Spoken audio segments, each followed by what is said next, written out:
नमस्कार, आप देख रहे हैं रिपब्लिक भारत और मैं हूं आपके साथ गायत्री शर्मा। अनामिका अनूप भी इस बुलेटिन में मौजूद रहेंगे, लेकिन शुरुआत करेंगे इस वक्त की बड़ी खबर के साथ। पित्रोदा की टुकड़े टुकड़े वाली सियासत एक बार फिर से बयान में निकलकर सामने आ गई है।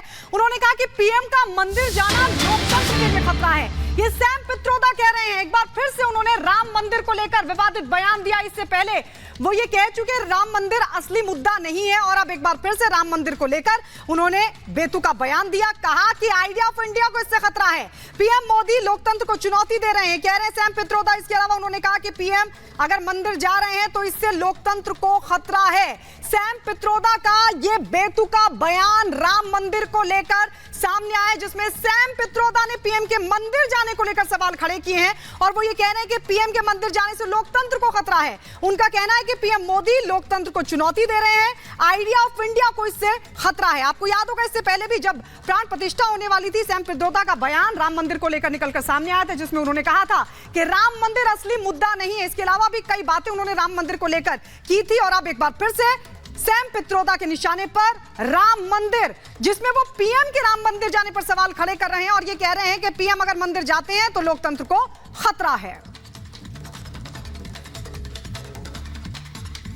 तो दो तस्वीरें हम आपको दिखा रहे हैं। 22 जनवरी 2024 जब प्राण प्रतिष्ठा में प्रधानमंत्री नरेंद्र मोदी पहुंचे थे, और देखिए रोड शो से पहले पूजा भी की। 5 मई 2024 की तस्वीर, यानी प्रधानमंत्री मंदिर जाते हैं तो कांग्रेस को दिक्कत हो जाती है। और सबसे ज्यादा दिक्कत देखिए सैम पित्रोदा को हुई है। उनका ताजा बयान तो यही बता रहा है, लेकिन हम तस्वीरों के जरिए आपको बता रहे हैं कि 140 करोड़ जनता जिस बात का जिक्र करती है उसी की बात प्रधानमंत्री नरेंद्र मोदी करते हैं। अब ऐसा लग रहा है कि यह विषय, कांग्रेस पार्टी जिस सीमा तक जा रही है, यह विषय चुनाव का नहीं रह गया है, यह विषय राजनीति का नहीं हो गया है, यह विषय भारत के अस्तित्व का हो गया है। चूंकि अब भारत के अस्तित्व पर सीधा सवाल उठाया जा रहा है। उन्होंने अपने बयान में एक इतनी आपत्तिजनक बात कही, जो कि मैं आपको ये 20-25 सेकंड का है, सुनाना चाहता हूं। I can go to any shop and buy anything and stay in any hotel because that's my India. Okay, so that idea of India, which is rooted in democracy, freedom,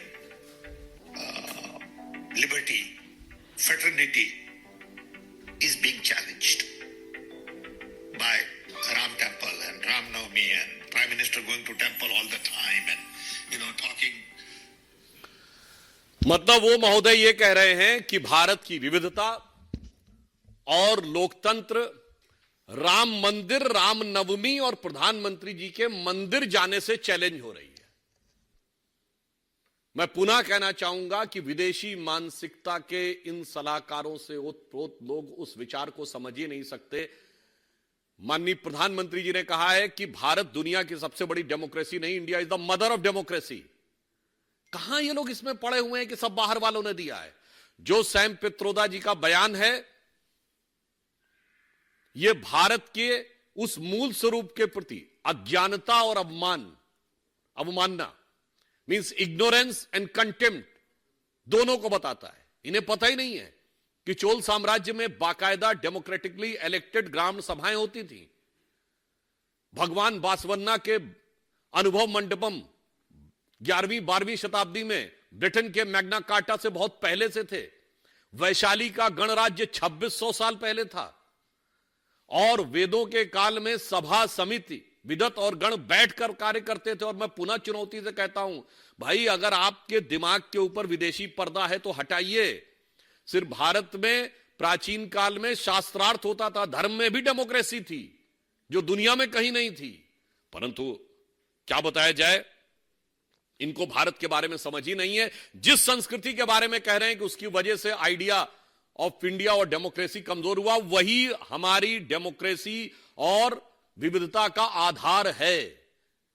इसीलिए हम दुनिया के इकलौते बड़े देश हैं which never went for invasion, because in Hinduism there is no concept of conversion. Sam Pitroda ji और Congress party समझे, और मुझे इसका जवाब चाहिए कांग्रेस पार्टी से। और वो जिस संस्कृति को, मंदिर की जिस संस्कृति के लिए ये भाषा बोल रहे हैं, मुझे इसलिए कष्ट होता है कि बाबरी ढांचे को बचाने के लिए आप अदालत तक खड़े थे, आप राम मंदिर को बदनाम करने के लिए आप 7 समुंदर पार से खड़े हुए हैं।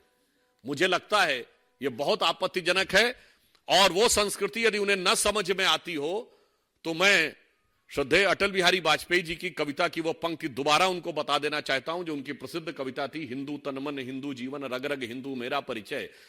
उसका अंतिम छंद था जो भारतीय संस्कृति के इस आधार को पूरी दुनिया के लिए बताता है कि होकर स्वतंत्र मैंने कब चाहा मैं कर लूं जग को गुलाम, मैंने तो सदा सिखाया है करना अपने मन को गुलाम।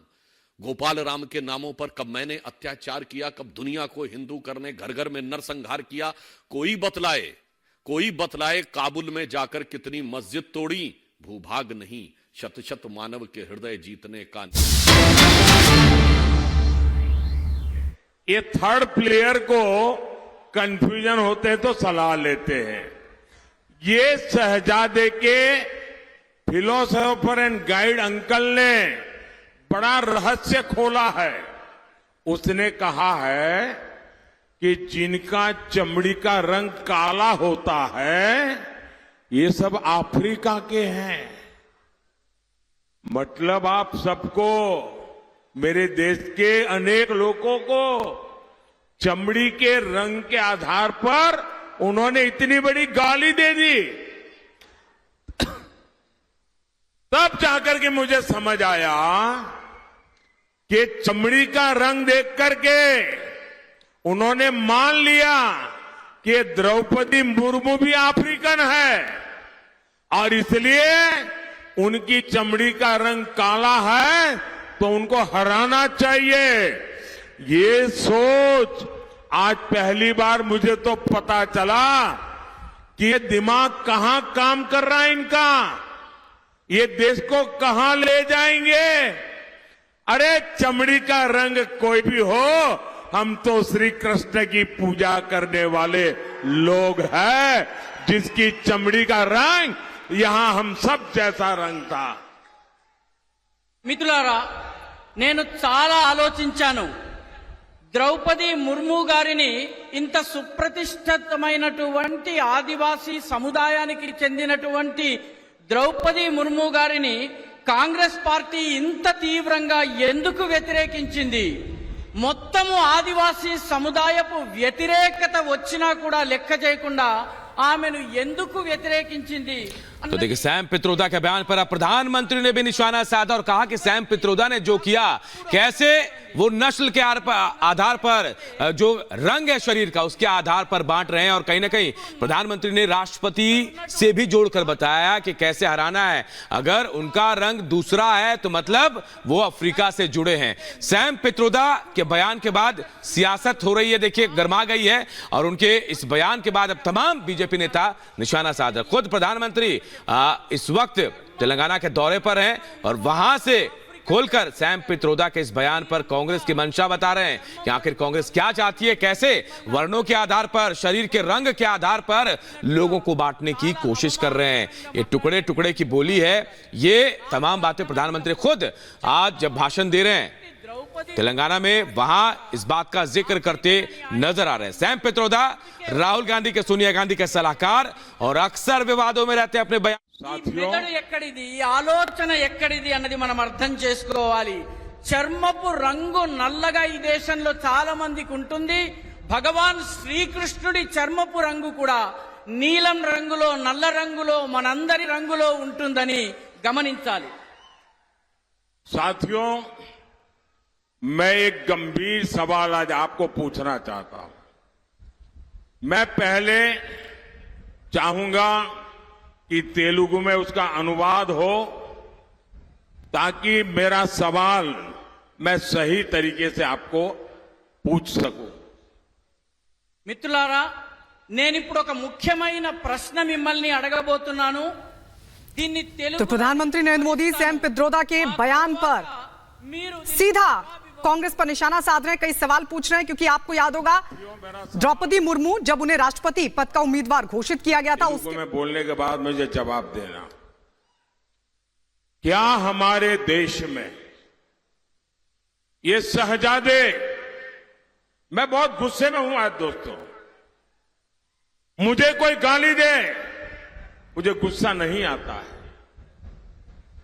मैं सहन कर लेता हूं, लेकिन आज शहजादे के फिलोसोफर ने इतनी बड़ी गाली दी है जिसने में गुस्सा भर दिया है।